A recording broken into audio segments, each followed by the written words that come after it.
Good afternoon, everyone, and welcome to Reefs Go Live. My name is Maisie, and I am the Senior Education Coordinator here at the Central Caribbean Marine Institute. Now, I know that we were due to undertake a live underwater broadcast today, but due to the coronavirus pandemic, we actually don't have the personnel in order to be able to do that, because it takes quite a lot of people to be able to undertake one of our live underwater broadcasts. So what we're going to be doing instead is we're going to be rebroadcasting one of our episodes from last year where I was your underwater educator called Diving Off the Wall. Now, I know that we have people joining in from all over the world. We've got people tuning in from the UK, the US, the Cayman Islands. We have Italy, India, Ukraine, Colombia, and Germany. So thank you so much for tuning in. And I just want to take the opportunity now to say a big shout out to some of our special viewers. So we have the ET Booth Middle School and we have Oscar from Anglesey. So a big thank you to all of you guys for tuning in. Now, during this broadcast that we're going to be showing, I'm going to be available on the live chat to try and answer as many questions as possible. But I know that we're probably not going to be able to get through all of them. So what we're going to do is we're going to have a live question and answer session after this broadcast, just to make sure that you guys can have all of your questions answered. So please watch the whole broadcast that's about to be shown, then watch the credits just after the broadcast finished, and then I'll be back here at the Little Cayman Research Centre in order for you to be able to ask me your questions. So thank you so much for joining us, guys. I will see you after the broadcast.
Good afternoon, everyone, and welcome back to Reefs Go Live. My name is Katie, and I'm going to be your host as you dive buddies join our team today for Diving Off the Wall right here in Little Cayman. Now, for those of you students who have not joined us for a Reefs Go Live yet, let me tell you a little about how this is going to work. You students have an in-class activity sheet that we would love for you to interact with our dive team in order to complete. We've started you with an outline of our famous wall with a few organisms already on it for you. If you see those organisms throughout the dive, let me know. I will ask our underwater educator, Maisie, if she can find one for us, tell us what depth it's at, and what the name of that organism is. Now, if you see any other organisms as we travel up and down the depth of that wall, let us know. We'll try to make sure we get them named for you and you can label them and draw them on your in-class activity sheet. Now, we're going to learn about a couple of large objectives today, mainly about how these Cayman Islands were formed using plate tectonics and some coastal geology. Also learning about how microhabitats have formed as we get closer to that wall based on a few oceanographic properties and how those microhabitats change the differing organisms that live there. So without further ado, we're going to go ahead and get started. We've got our underwater educator Maisie down there. Maisie, can you get us started with what exactly is the wall? Of course I can. Hello everyone, as Katie said, my name is Maisie and I am going to be your underwater educator for today's dive. Now, before I start talking about the wall itself, I would like to introduce the environment that I'm on right now. This area right here, where we are seeing so much diversity, is the reef terrace. And this is right at the top of the wall. We can see here there is So much life. We're seeing lots of soft corals, we're seeing lots of hard corals, sponges, fish, so much biodiversity. Now, the wall itself actually drops down from this reef terrace all the way down to tens, hundreds, or maybe even thousands of meters. And it literally drops down and can be as straight as the walls in your house, dropping all the way down to really, really deep depths. Now, as we travel down this wall, conditions change, and this can affect the type of organisms that we're seeing there. And that is the main purpose of our class that we're going to be having today. Awesome. Great introduction to today's dive, Maisie. This is sure to be an epic dive for absolutely, considering that wall right behind you. Now, I bet a lot of our dive buddies are wondering, you're over that reef terrace before you get to that wall, but because that wall is so significant to Cayman, how was it formed exactly? Well, this wall structure actually formed when the Cayman Islands themselves rose out of the sea about 30 to 40 million years ago. Wow. Now, this happened because at the very, very depths of the ocean, there are two tectonic plates, the North American plate and the Caribbean plate, and they were converging and pushing into one another. Now, this caused a lot of hot volcanic rock to form an underwater mountain chain called the Cayman Ridge. And on top of this Cayman Ridge is the Cayman Islands themselves. So what do you think about, you guys watching, when you think about a mountain? Well, I like to think of some really, really steep walls. And this is what this wall structure is. It literally drops off into basically nothing, and it is so, so steep. So basically what you're saying is that basically you are underwater on a mountain range that we are seeing on top as the Cayman Islands. And for you dive buddies, I'm sure many of you, if you're joining us from Cayman, know that the highest point above water in Cayman is on Cayman Brac, and that's the bluff, at about 141 feet or 43 meters. Now, Maisie is diving, as she said, over a really deep part of our Caribbean Ocean known as the Cayman Trench. Maisie, how deep is that trench where you are? Well, this trench is super, super deep. So earlier when I spoke about those two tectonic plates meeting, the North American plate and the Caribbean plate, they're meeting at this place called the Cayman Trench. And the deepest part of this trench is down at 7,500 meters. So super, super deep. And these two plates are no longer converging and pushing into one another. Instead, they're now sliding past one another in something called a transform fault. And they are sliding past one another at a rate of about 19 millimeters a year.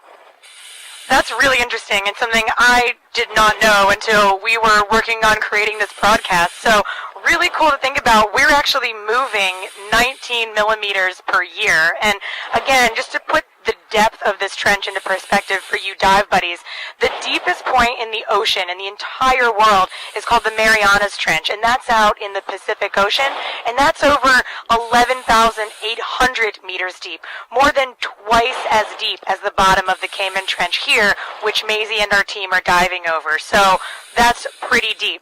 Now, Maisie, by now you must be kind of over the edge of that reef terrace. Do you think that you can point out to us an organism right there on the edge that maybe our dive buddies can get a closer look at? Yep, of course I can. So yep, we are just right on the very edge of this reef terrace right here. And what I would like us to point out is actually there are so many juvenile wrasse that are just swimming around us and going absolutely crazy. Cool. And there is so much fish life just on top of this reef, and it is so awesome. Interesting. I wonder if they're schooling all over there. Perhaps they're spawning? Yeah, I definitely think that they're spawning. They keep swimming really, really close together and then darting away really, really quickly. So some really interesting behavior down here. Interesting. So Maisie, you're seeing some juvenile yellowhead wrasse, I believe you said. And how deep are you seeing that school of wrasse? So Right now we are at 11.4 meters. So you guys watching at school or at home, please write that down on your in-class activity sheet. Excellent. That sounds great. Our first organism to write down those in-class activity sheets. Now, we're also diving in a really incredible part of Little Cayman, the Bloody Bay Marine Park, which is one of the most renowned marine protected areas in the Caribbean. Maisie, can you tell us a little bit about this dive site before you go over the edge of that wall? Of course I can. We are at a dive site called Randy's Gazebo, which, as Katie said, is inside the Bloody Bay Marine Park here on Little Cayman. And because this marine park has been in place for such a long time, we have had lots of protection here, and that's why there is such a wide biodiversity. And we're seeing all these hundreds and thousands of fish that are swimming around us. Awesome. That sounds great. Now, one really cool fact to know is that actually the Cayman Islands government has recently expanded the marine parks here in Little Cayman, on Cayman Brac, and over in Grand Cayman with the assistance of the Department of Environment and the National Trust of the Cayman Islands. So this marine park is about to get even bigger and more special. So sure to become a really sought-after dive site. Now, Maisie, I think it's time that we're going to send you over the wall. And while we do that, I want our dive buddies to think about and watch how the light is changing as you're moving slowly down the wall. And in fact, that is the first physical property that we wanted to discuss today, and the creation of these micro-habitats. Yes, thanks for asking. So, talking about these physical properties, light is one of the most important ones. So most of the light that we have here on this wonderful planet that we call home is from the sun. Now, most of the light that's inside of the ocean is from the sun as well. And as we descend down through the ocean, the sunlight that comes down actually gets absorbed by the ocean itself. And so as you descend down, it gets darker and darker and darker.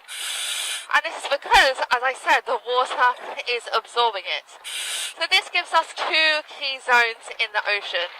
It gives us the photic zone at the top of the ocean, where there is sunlight, and then below this, in the very depths of the ocean, you have this zone called the aphotic zone, where there is no light inside of there at all. And you can kind of see that we are obviously diving inside the photic zone. We are not going all the way down to the depths of the ocean.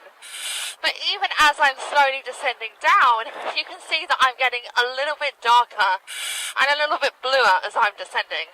We can already see that, Maisie. We can tell that in the beginning of the dive you were very bright and we saw a lot of vibrant colors.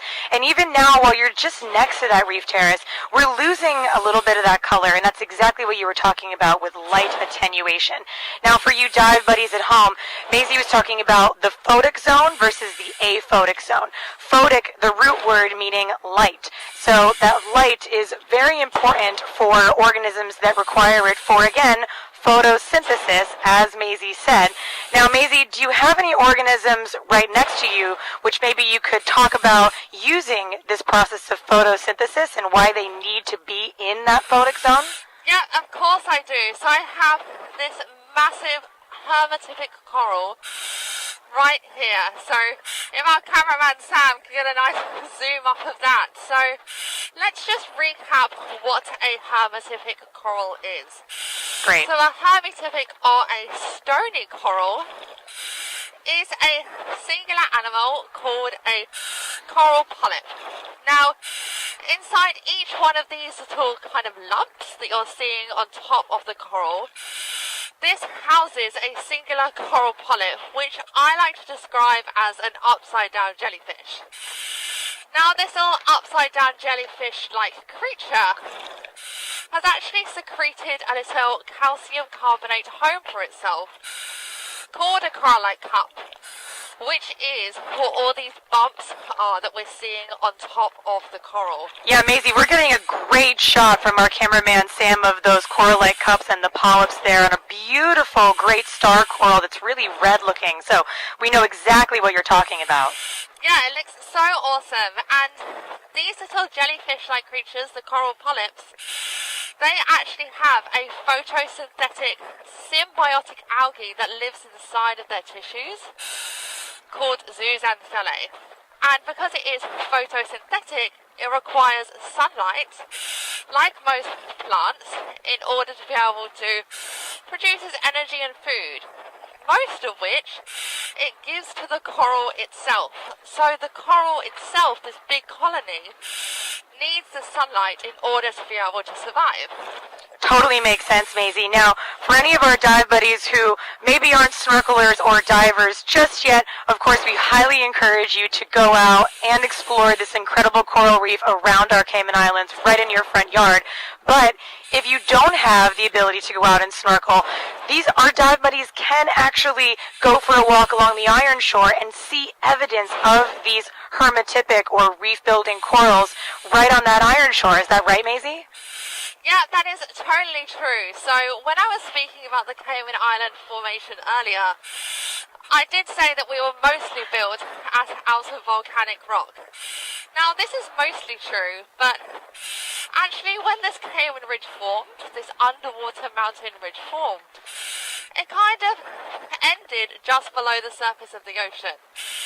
So what happened is that it was in a very, very similar environment to the top of the reef terrace right here now. Now, as we can see, this environment is very, very good for growing corals. So these massive coral reefs formed, and then over time, the sea level has actually fallen. That's due to things like the polar ice caps forming in the northern and the southern hemisphere. And because of this, the sea level has fallen, these coral reefs have actually been exposed. Now, unfortunately, this has caused them to die, but it has meant that the Cayman Islands themselves actually formed. And we can see evidence of this as we travel around the Cayman Islands, especially when we go to places like the Iron Shore Formation, where we can see these old fossilized coral reefs. That's awesome. It's really cool to think that our dive buddies can actually take a step back in time and interact and see evidence of that sea level rise and fall, as you mentioned, Maisie. Now, before we move on to our next oceanographic property, After Light, I think you have a really excellent demonstration to show our dive buddies how artificial light can actually bring color back into the spectrum. Is that correct? Yep, I totally do. So excellent. You guys may have noticed, as I said earlier, that I'm becoming a little bit bluer and darker as we travel down. And this is because this light is being absorbed by the ocean. Now, what I have right here is I have a colour chart, and I also have a torch, which is an artificial source of light. So I'm going to come a little bit closer to Sam's camera right now, and you're going to be able to see that on this colour wheel, we're not really seeing bright reds and purples like we would normally see. That's because it's typically these wavelengths of light, especially the red wavelengths of light, that are being absorbed first as we travel down into the ocean. Now, if I turn on this torch, we can actually see that these reds and these purples become really, really clear. And we can see that they're actually a lot brighter than they appear on your screen when I turn it off. And the red kind of goes a little bit more brown in colour. Maisie, sorry, I didn't hear what you just said, but I think it has to do with the fact that you were showing us the introduction of the color on that color wheel as you get closer to the camera and farther away. Is that right? Yep, that's right. I just switched on the light, pointed it at the colour wheel, and then it was a lot brighter because the artificial light was on top of it. Perfect. Okay, that's a great visual representation. Thanks for getting that really close to the camera so our dive buddies at home can really see and engage and understand what you're talking about. Now, I'm not going to advise the students to keep an eye on that color wheel as you get deeper, but as you slowly move down the wall, I'm sure they're going to notice that, as you said earlier, you're going to get a little more blue. Now again, this is because of that light attenuation, but also probably has a little bit to do with the next physical property that we wanted to talk about, which is temperature. How cold are you feeling down there, Maisie? I'm feeling relatively cold. But yes, this is a great second physical property for us to talk about. So, the sun, which is causing the light in the ocean, is also basically heating up the ocean itself as well. Because obviously, light heats water. So as we descend down through the ocean, it's not just the sunlight which is decreasing, it is the temperature as well. But sometimes the ocean doesn't like to follow the same rules that we have for light. So sometimes in the top half of the ocean, all the water mixes and it all becomes uniform. Let's say in the top 10 meters of the ocean. Now, as we descend through this area, it all stays the same temperature, it's all really nice, but the water below it is actually super cold. So if you guys at home are divers or free divers, you may notice that sometimes as you descend down, you get really, really cold really quickly. And that's because we have this rapid decrease or change in temperature in certain areas, and this is called a thermocline. Yeah, and we can't really see your thermocline down there, Maisie, but as you said, I'm sure you can feel it. And, you know, we have our first question from one of our students over in Grand Cayman. Josh at the Lighthouse School wants to know, what do corals eat exactly? Well, that is a great question, Josh.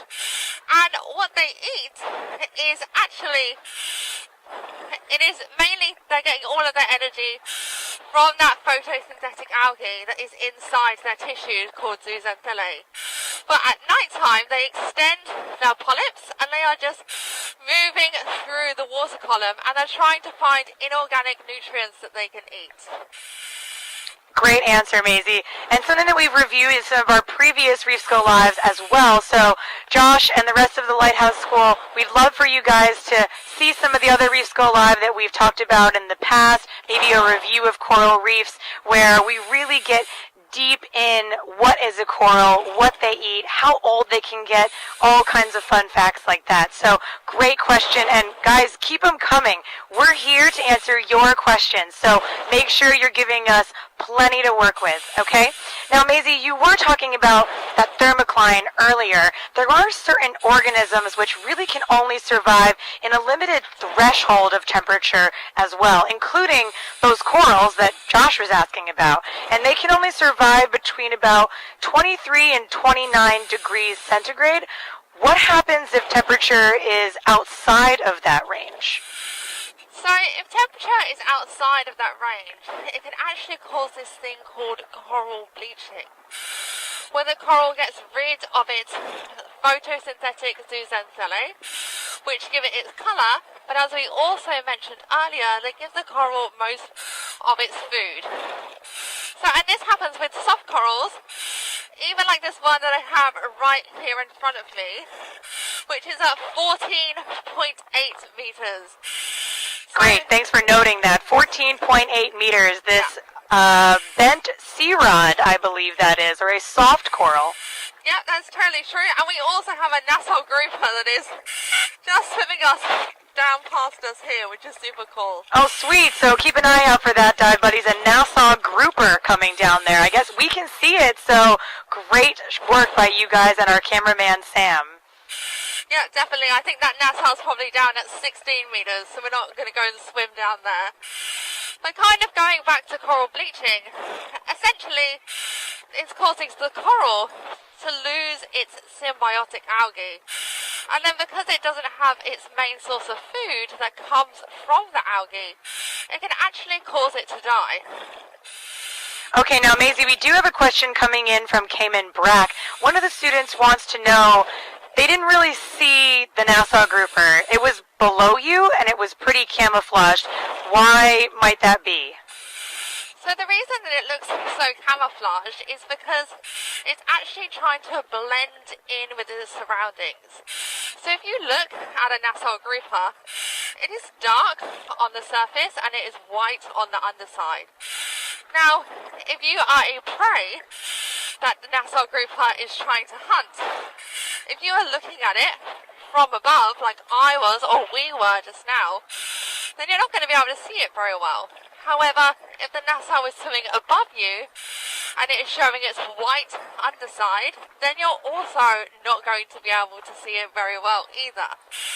And this is a thing called counter shading.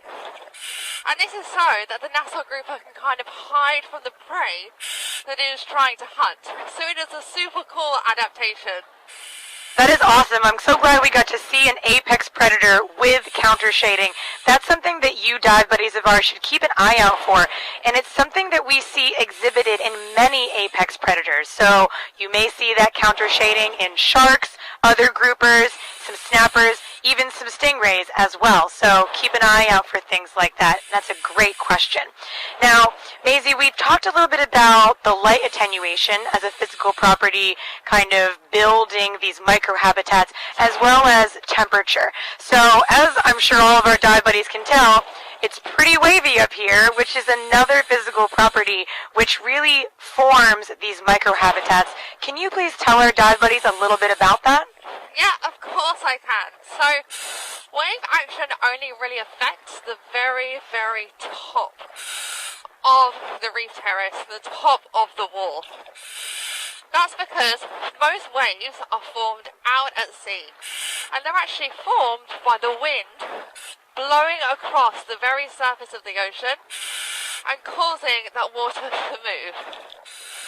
Okay, Maisie, actually, Ruth Anna wants to know, what is your depth right now? Maybe she wants to draw you on her in-class activity sheet as well. I am at 13.4 meters. Thank you for asking. 13.4 meters. Excellent. Now, while we're at it, Maisie, let me just ask you, how are you doing on your air down there? Yeah, of course.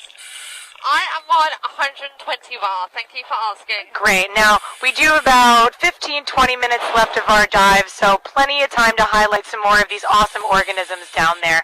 I believe you were talking a little bit about that wave action, so why don't you go ahead and continue what you were saying there as far as a physical property. Yeah, of course I can. So I was just talking about how waves are formed out of sea by the wind blowing across the surface of the ocean. Now, when these waves are in this very, very deep ocean, they're not really bashing into, they're not really moving anything around. However, as they come into this more shallower environment, for example, where this reef terrace is right here, they are going to start hitting into things. They are going to start moving things around. Like these corals and these sea fans that I have right in front of me. So at the top of the wall, you tend to find a lot of wave action. And as you travel closer to shore, that gets greater and greater. But the key thing that I'm trying to point out here is that at the top of the wall, you have greater light, a higher temperature, and more wave action. Now, some of the creatures have adapted for this. So we go over here and we look at some of these beautiful common sea fans that are at 12.5 meters. Now, these sea fans have adapted to live in this high wave energy environment. And this is because, like all soft corals and all the hard corals, they don't really have any legs, so they can't really wander around and find their own food. Now, what a sea fan has done and adapted to do is that it has rooted itself so that the prevailing current caused by these waves actually pushes through them, and it pushes through its fan structure right here. Now, inside this fan structure, this is where its polyps are extended, so that they're literally catching all the inorganic nutrients and particles that pass through it. So this is a great example of a creature that has adapted to live in the very specific environment that it is in. Excellent. Thank you so much for showing us that that soft coral with that wave action, Maisie. It's really easy for us to see how they're able to let that water pass over them from that wave energy.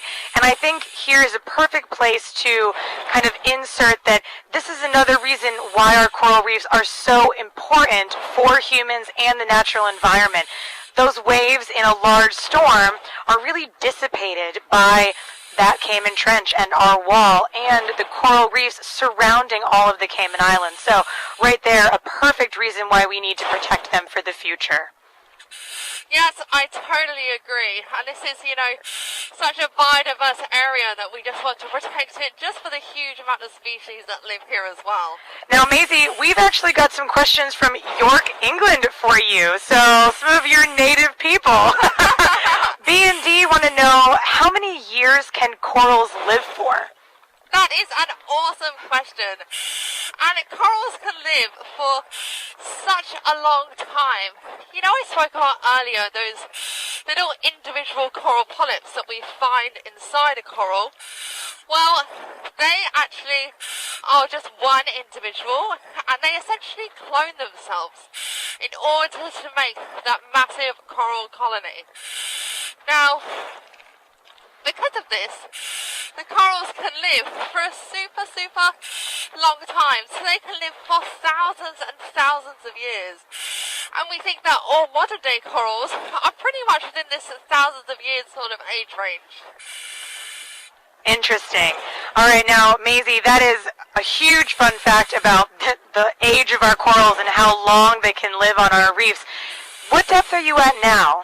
I am at 13.2 meters. 13.2 meters, excellent. And we're about 25-30 minutes into our broadcast. So how is your air doing? I'm all good, thank you. I'm at 100 bar. Excellent. Now, we've done a lot of discussion about some benthic organisms, or organisms that live on the coral reef wall or on the floor. Now, someone has pointed out a Christmas tree worm. So maybe you could give a short introduction to one of these invertebrates and what depth you're at and what role they play on the reef. Yes, of course I can. So great. Our cameraman Sam is just going to zoom in and get an awesome close-up of that little yellow Christmas tree worm that we have right here. Cool. Now, Christmas tree worms are really awesome creatures. They actually bore themselves into the coral, and you see those two little spirals, or the two Christmas trees that are coming out in that picture?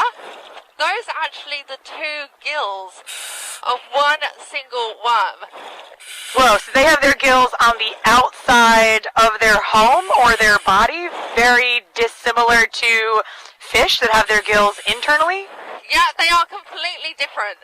And if you go close to a Christmas tree worm, or for example there is a wave that bashes into them, they can actually pull both of those gills into that nice protective main body area inside that calcareous tube that they have made inside of the coral. Wow, really interesting. And just so our dive buddies know, this is a great intro to our Reefs Go Live that Maisie is going to be your underwater educator for again later on in the season, highlighting our incredible invertebrates. So Maisie, can you give us a sneak peek? What can we expect out of the incredible invertebrates lesson? Oh, we are going to discuss what an invertebrate is.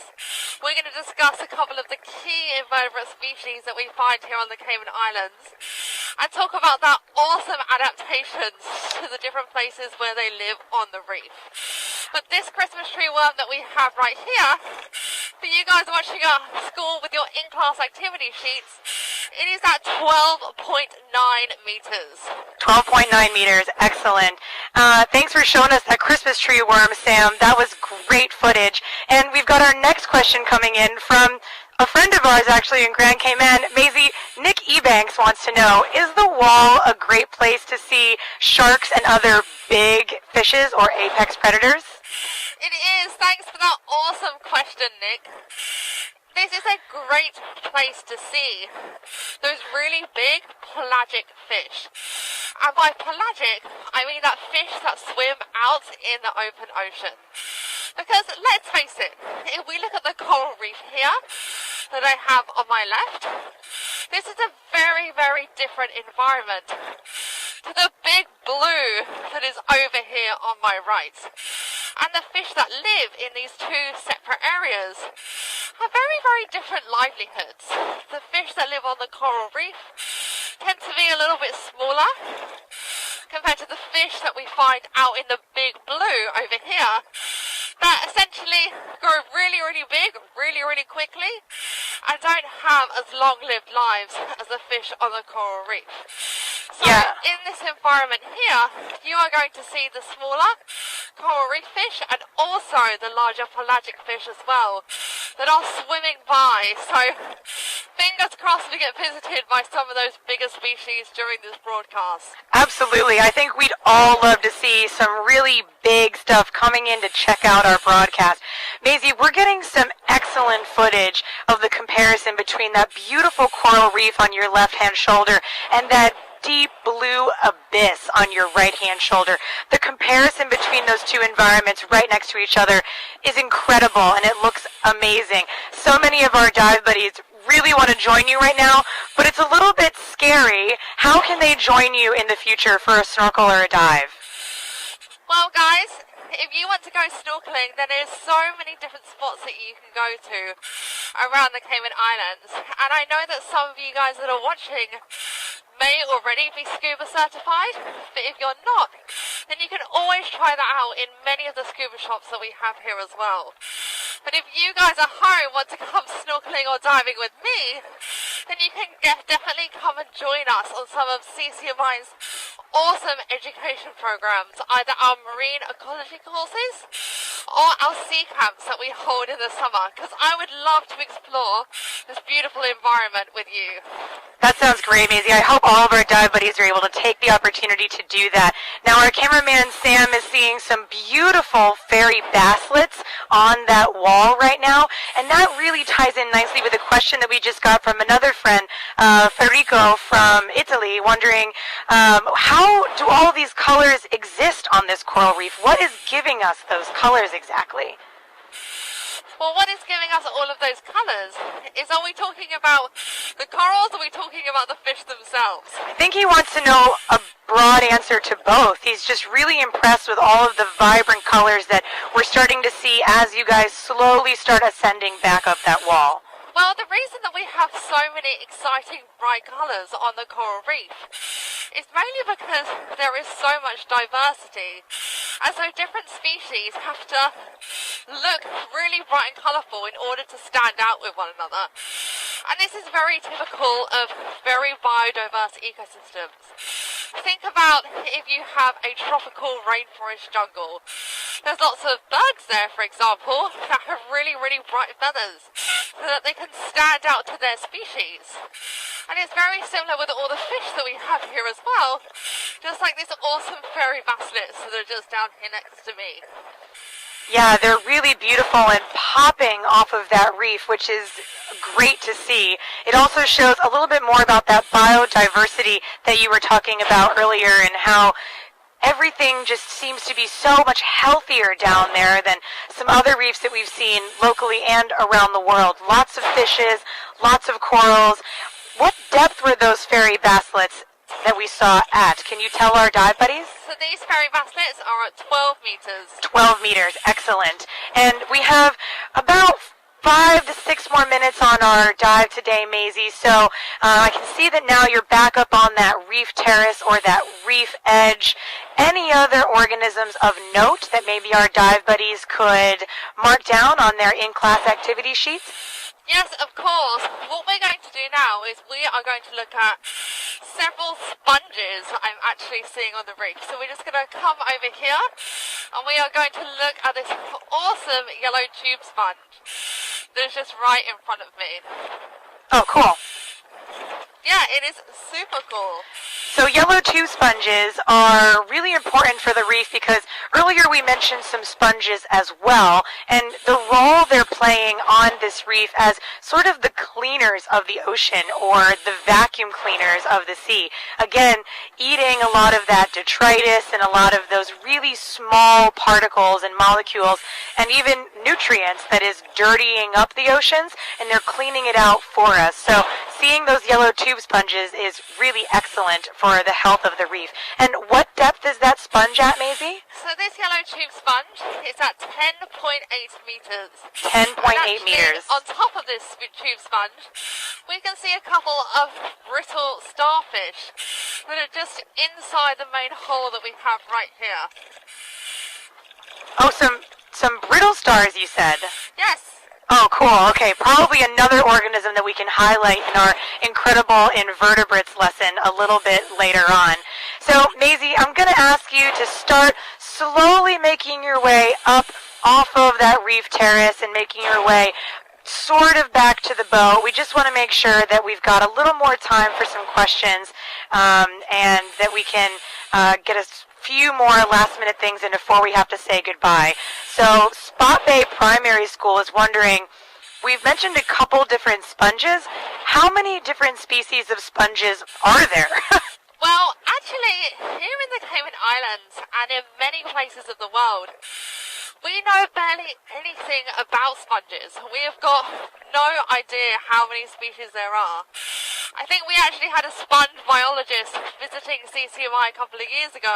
We did. And when he went diving, he was seeing new sponges that no one had ever described before. Awesome. So this really does just go to show that these coral reef environments are so complex, and we still don't know so much about them. Great. That's a perfect answer, Maisie, because there is still so much more research to be done, and that's something that I love talking to our dive buddies about, because a lot of people think that, oh, it takes so long to become a scientist, but really we're all just big kids, and we have all these questions to things that we want to know the answers to, and that right there is the perfect opportunity for all of you dive buddies to become a scientist, come out and research with us and learn what really is making up these coral reefs. Now, Maisie, I want to ask you one last question before we start saying our goodbyes, and that is on our overall impact on these reefs, because we had another question, make an impact in this local environment, as Maisie said, terrestrially and marine. If we remember our 5 R's, reduce, reuse, recycle, rethink, and refuse single-use plastics and things that we just don't need, we minimize the likelihood of them ever making their way onto that reef where they could unfortunately harm a sponge or an animal at depth. So, Maisie, I think it's time for us, unfortunately, to leave the wall. So, do you have any last words of inspiration you want to leave with our dive buddies today before we say goodbye? Well, you dive buddies, I would just like to say a massive, massive thank you for joining us today on today's dive. And the take-home message that I would like you guys to have is that coral reefs are wonderfully complex environments. You know that all of these environmental conditions change, and this really does affect the organisms that are living here. And every single one of those organisms that live in this wonderful marine environment deserve to be protected, and we should be trying to reduce the threats that us humans put on these environments. But that is it from me. Once again, a huge thank you, and goodbye for now until we see each other on our next Reefs Go Live broadcast. Great. Thanks so much, Maisie. You and the team, go ahead and slowly make your way back up to us here on the boat, and we'll see you topside in just a bit. Sounds great. See you in a bit. Bye, everyone. All right, now for you dive buddies who are still joining us for the last few minutes, thank you so much, as Maisie said, for being here today. All of you students and friends and family here in the Cayman Islands and abroad, as it seems that we had quite the audience today joining us. If you have any extra questions, please do submit those to us now. We'll make sure that we work with Maisie as soon as she comes up from her dive to get you the answers that you need. Now, we also had that in-class activity sheet where you students were working on identifying organisms, their name, and their depth. If you had any more to ask us, now is the time. We talked about a lot of broad concepts today. The geology of the Cayman Islands, how they were formed with plate tectonics, and how that creates these microhabitats with light attenuation, temperature, and wave action. Those were a lot of big oceanographic terms, so again, any questions, just let us know. Otherwise, we hope that each of you will join us live again for our next Reefs Go Live on May 15th. For now, it's a goodbye from our Reefs Go Live team here on Little Cayman, and we'll see you soon.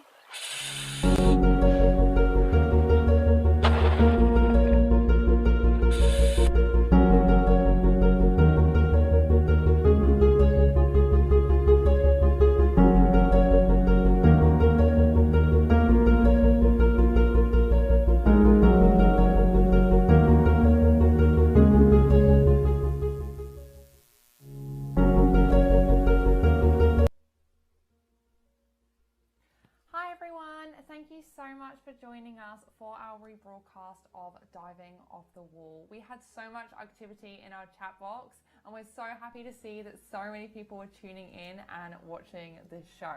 Now, we actually didn't get a chance to answer all of your questions, so I'm going to go through some really great ones that were asked by some of the students. So the first question that we have is actually from Gia, who is asking, do you feel pressure when you go deeper into the water? Well, yes, you do feel more pressure as you go deeper into the water. And that's because the more you descend down, the more water that is actually pushing down on top of you. So for every 10 meters that you travel down in the ocean, there's actually, 40 more pounds of pressure to every square inch of your surface. So the more you descend down, the more that water is pushing on top of you. And that's why when you go free diving or when you go scuba diving, you actually have to squeeze your nose and equalize your ears, because that pressure is actually pressing down on your eardrums. So that was a really, really great question, Gia. Okay, one of the next questions we had that was really awesome was actually from Natasha, who was asking, how big can corals get? Now, corals grow really, really, really slowly. Most corals actually grow slower than it takes for a strand of your hair to grow. So they are growing, basically nothing per year. Now, that's not to say that they don't get really, really big. They just have to take quite a long time to be able to get there. So some of the larger corals that we're seeing on the reef that, are about 2 to 3 meters or even bigger than that, they're actually hundreds of years old. So this is one of the reasons why we really need to protect our coral reefs, because they've taken such a long time to get to that big size that we really don't want to cause any damage to them, because as I said, it took them hundreds of years to get that big. So really, really great question that we had from you there, Natasha. Okay, so one of the next questions I'm going to ask, we actually had a question that came in from Chris, who was asking about, are sharks common down there underwater? And I know that Marcus was asking what types of sharks that we have down here. Now, because a lot of the waters around the Cayman Islands are actually part of, marine parks and they are protected, it means that we're very lucky and we have lots of apex predators. Now, these apex predators are things like, for example, the Caribbean reef shark that are on the top of the food chain, and you need to have a really healthy ecosystem to have a large number of them. Now, because we have a lot of protection around our islands, we actually do find quite a lot of sharks around the Cayman Islands. So here on Little Cayman, we actually see lots of Caribbean reef sharks, and we see lots of nurse sharks as well. And I know just last month, one of my friends who works in the dive shop actually saw a hammerhead shark as well. So we do see quite a few species around here, and that's because we do have that protection, which is keeping the whole environment nice and healthy. So great questions coming in from you guys. So I actually have another question that has come in from Natasha, who is asking what types of animals actually live on the corals.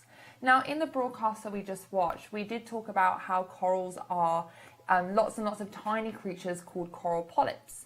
And they're kind of like upside down jellyfish, and they're what are actively feeding on things in the water, such as zooplankton.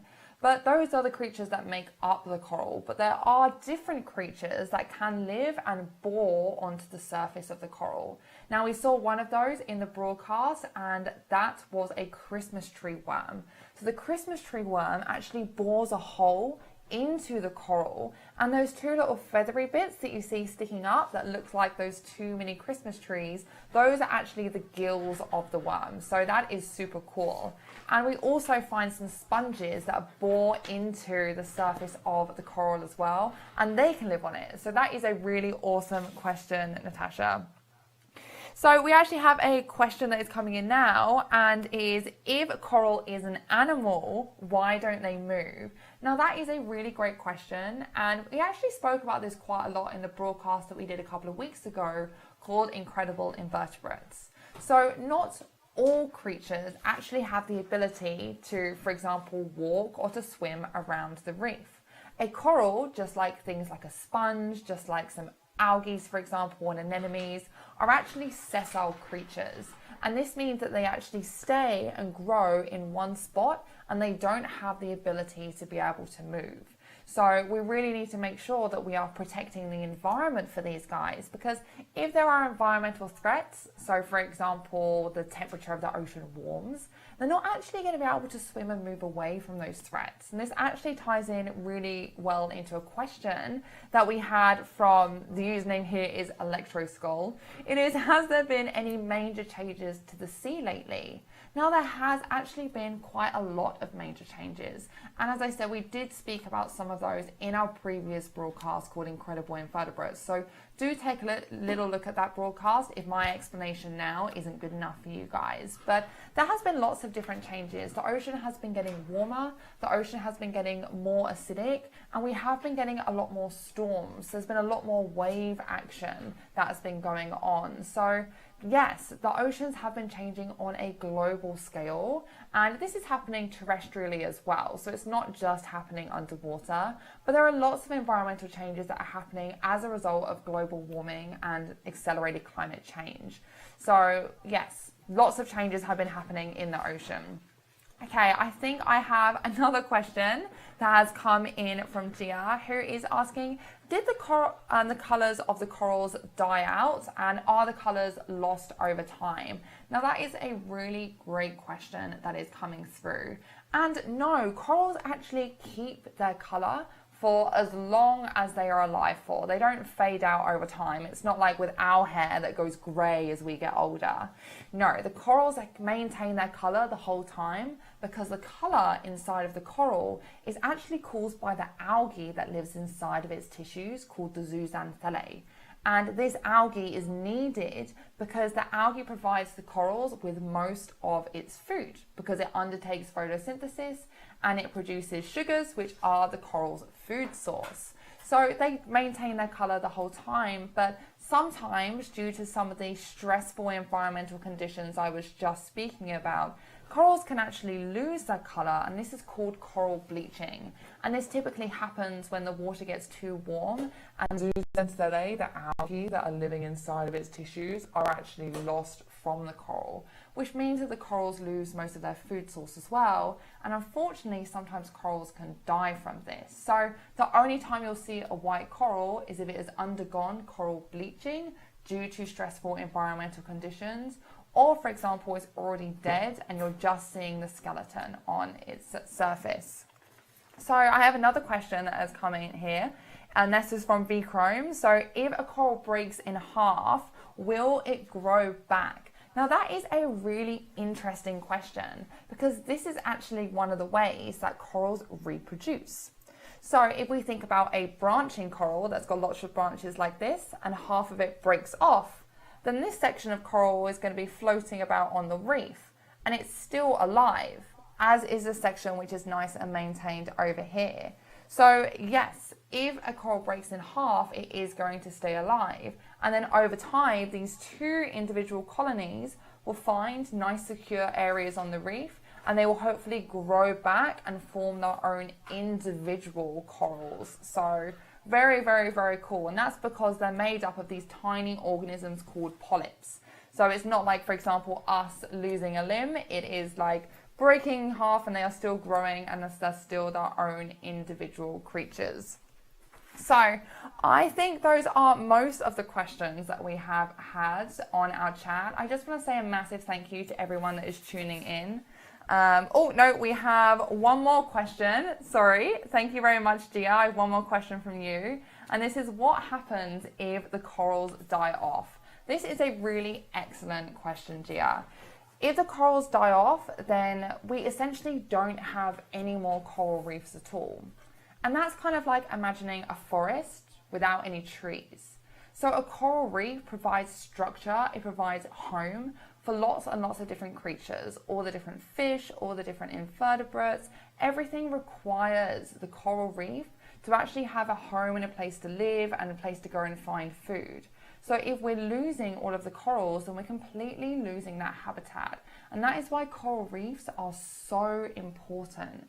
We really want to make sure that we keep them so that we keep this structure. Because if we think about our terrestrial example again, we think about our forest with no trees. Can any of the birds, can any of the insects, can any of the other creatures live inside a forest with no trees? Probably not. So we really need to make sure that we are protecting our coral reefs. Oh, we have a great question here as well from Ms. Ruhi. So, do corals benefit if the tectonic plates move? That's a super interesting question. Because corals are quite delicate, if the tectonic plates are moving, then it is probably going to cause them a little bit of damage. Now, if we think about the tectonic plates that we have here, they're actually down really, really, really far at depth. So it's not like there's going to be an earthquake and it's going to cause a split in the landmass where the Cayman Islands actually is. So I know that we actually had an earthquake that was pretty large a couple of months ago. And that tectonic plate movement didn't actually harm barely any of the corals. Yes, we saw a little bit of movement underwater. Yes, we saw some of the sand and the sediment coming up, but it didn't seem to cause any long-term damage from what we saw from when we went diving and snorkeling again after that earthquake had happened. So it doesn't seem to cause any damage right at the moment. Okay, I think we have one more question coming in, and then I'm afraid we're probably going to have to wrap up our question and answer session. So this is a question from Vikram, and it is, how long have I been studying corals for? It's funny that we're having lots of questions coming through about me. So I have been studying corals for a couple of years now, but I have been studying marine biology for about 8 years. So a pretty long time. Now, for those of you that are all watching, we would love for you to learn more about corals and for you guys at home to be studying about them as well. So if you are tuning in from the Cayman Islands, or in fact you're tuning in from anywhere in the world, we do have lots of fantastic education programs that we run, and we would love for you all to be able to come and visit us here at the Central Caribbean Marine Institute and join us for some of our programs, some of which we actually offer scholarships for. So it is free for you to be able to come and visit us and learn about some of the work that we're doing. So although we are having this coronavirus pandemic at the moment, fingers crossed that it is not going to go on for too long, and we will be open for business as usual in a couple of months' time. So if you are interested in joining us for an education program, then do check out our website, which is reefresearch.org, and then hopefully you guys can come and study corals with me, which would be super, super cool. Okay, last question, and it is coming in from Ellie Ross, who is asking, do corals grow in different shapes because of their environment, or is this genetic? So this is a great question, Ellie. Corals actually grow in different shapes because they have evolved to adapt to their environment and to different environmental stresses. If we think about, for example, a boulder coral, which is one of the ones that looks exactly like a big rock, they're really good at withstanding wave action, because if all the waves are crashing into these rocks, then they're actually not going to break, so they're nice and sturdy, but they do grow really, really slowly, and that means they're not reproducing as fast. Whereas if we think of the branching corals, if the waves are coming in on the branching corals, they are going to kind of break up, which means that they can't stay nice and secure in that environment, but it does mean that they can asexually reproduce more and spread and break all over the reef, and form their own separate colonies. So it's mainly that just like different animals have adapted to live different ways in the same environment, it's the same thing for the corals as well. There are certain corals that have decided to live in certain ways. And it's really, really interesting that they have adapted to be able to do that. Okay, that is the last question that I'm actually going to be answering today. I just want to say a massive thank you to everyone for tuning in. We have had some really, really excellent questions, and the chat box on this broadcast has been amazing. I'm so happy that you could join me all today. And we will be undertaking a Reefs Go Live broadcast, and that will be on World Oceans Day. So that is on the 6th of June. So please do join us then. If this has to be changed for any reason, then that information will be available on our website. So thank you so much for joining us today. I hope you are all enjoying joining us from home, not from school at the moment.